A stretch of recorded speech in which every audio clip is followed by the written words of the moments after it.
Nandito tayo ngayon sa Salesiano Estrecho dahil bibisitahin natin ang rehearsals ng Drum and Lyre Course dito lang sa Today with James! Yes, at makakasama natin ang President ng Barrio Fiesta España, President Roda, and of course, Daddy Celio. Madam Roda, ano pang message nyo sa mga bata? Well, magandang umaga sa ating lahat. Ang Barrio Fiesta España ay para sa lahat. Para sa nanay, tatay, bata, nanay, para sa lahat ng mga tao sa komunidad, lalo na sa Madrid, at parehas din sa mga kababayan natin na nasa labas ng Madrid. Ang Barrio Fiesta España ay nabuo o proyekto ang Drum and Lyre Corps para sa mga komunidad, lalong-lalo na sa mga bata. At gusto naming ang kultura ng Pilipinas ay madala dito sa bansang Espanya. Dahil ang aking paniniwala ay banyaga sa aking kultura. Na sana ang mga unang batch ng mga miyembro ng Drum and Lyre ay maipasa nila sa mga susunod na henerasyon. Ibig sabihin ang project na ito ay hindi lamang para sa una, 2 taon.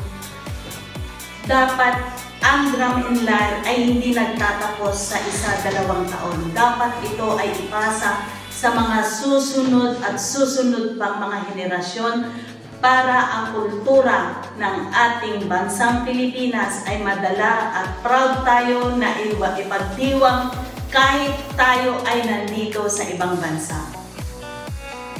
At suportahan natin ang mga bata na nasa Drum and Lyre ngayon na sana maging progreso sila at sa susunod na kanilang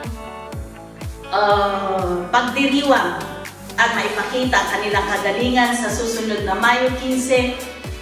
Suportahan natin ang mga bata dahil ang galing-galing po nila, lalo-lalo na ang mga trainers. Mamaya, makikita po ninyo ang mga nagtuturo sa kanila. Maraming salamat po at maraming salamat din. Thank you very much po, Madam Roda. Ano i-message nyo sa mga bata na nandyan tumutugtog? Okay. Mga bata, primero, mga magulang, mga parents.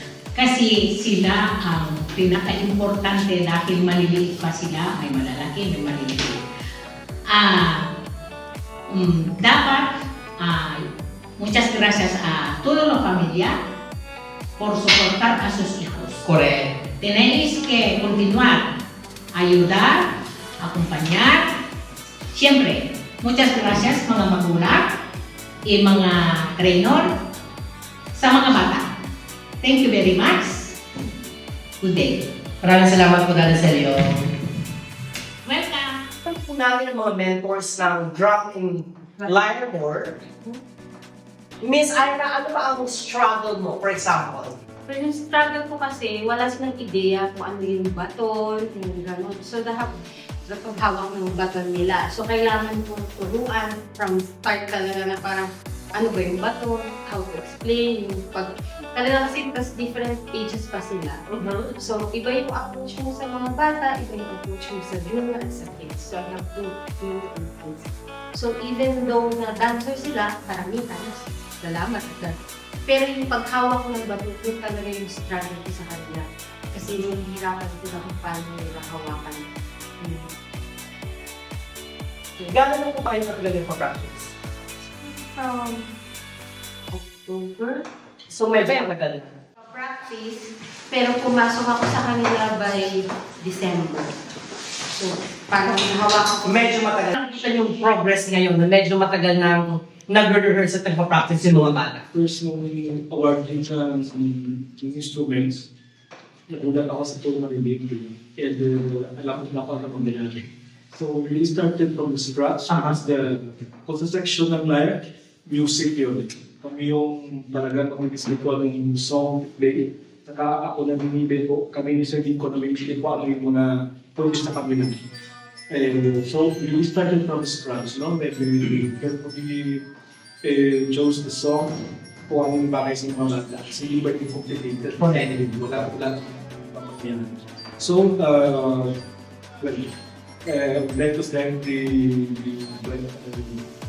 Barangayas Prize Fund now bigyan nila ako ng opportunity para may pass down yung music. So, we started with the Lupang Hirang and the Mabuhay Mars. Mabuhay Mars, very Ang galing naman, in fairness na, talagang yung una nila ng Yung talaga, ang saka mabuhay, mas Lupang Hirang, pinaka-ano yun. Tapos, pagkalagay ng mga folk song live, meron tapos tapos may isang pahiran. Kasi lang inaarap na namin kung dapat kaya ng mga. So, nagsimula muna ako live, tapos si Nico, dito siya rin gumawa ng beat. Tapos after na okay na sila tumugtog sa live and we try to join that para ma-synchronize. Tapos after that, punta kami sa batong at yung para isang Correct.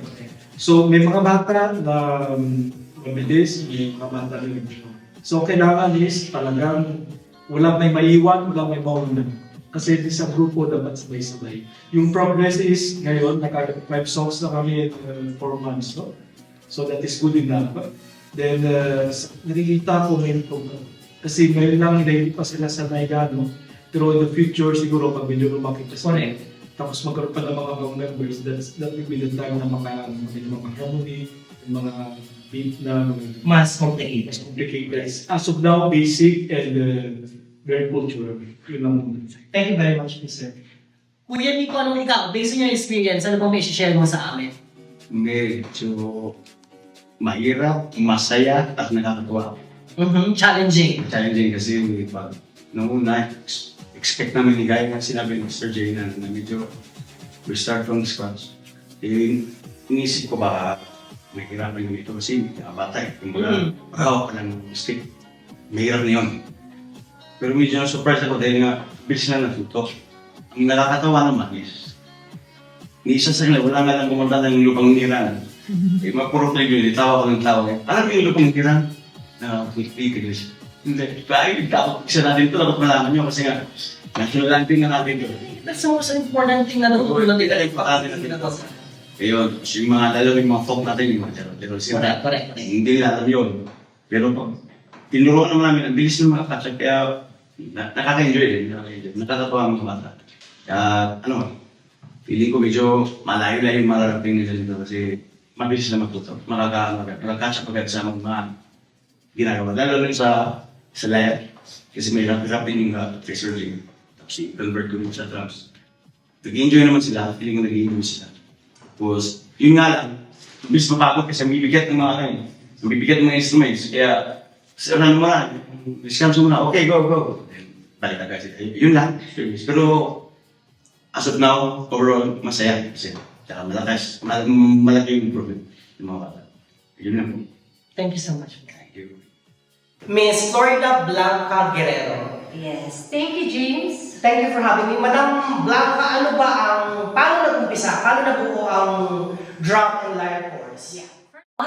It's a project of Barrio Fiesta España, led by Miss President Roda Velasco and the officers and advisors. Thank you for this opportunity. Actually, this is my first time po na humawak ng ganito kalaki na organization. So, maganda po dito, it's a project for the Filipino youth dito sa España. And we all know that Drum and Lyre Corps is a new here first in Spain. So they nominate me as a president and I do my best para po magpakita at mapakilala ang Drum and Lyre Corps dito sa España, especially here in Madrid. So we are consisting of 68 members of children and we have 55 members of parents. So yeah, doon lang po nagsimula. I'm grateful po na meron akong mga kasama, my officers, yan po ang una, and the trainers. Kung wala po itong mga tao to, at lalo na po ang mga magulang. Sa mga bata po na kahit umulan, bumagyo, nandito po kami palagi. So, inaanyayahan ko po kayo sa May 15 po ang first appearance ng Dramilar or sa Tapusan yan. And on June 15, o sa 14, sa Salesiano. So, thank you, James. Thank you very much. Time for Meron kami May 15 sa Takusan. Mag-start kami sa Reconta. And then, dito kami maglalas sa Salesianos. Ano siya? Parang parada sa Takusan. Di ba sa Pilipinas siya diba ito? Doon ang first lahat ng candidates, kasama na dito. Then, dito sa Salesianos magkikita, then after mama. And then, June 14 is the official official ng pakilala ng Dragon Live. sa Barrio Fiesta. Sa Barrio Fiesta Espanya, June 14 po, 10 a.m. Kita-kita. Thank you so much!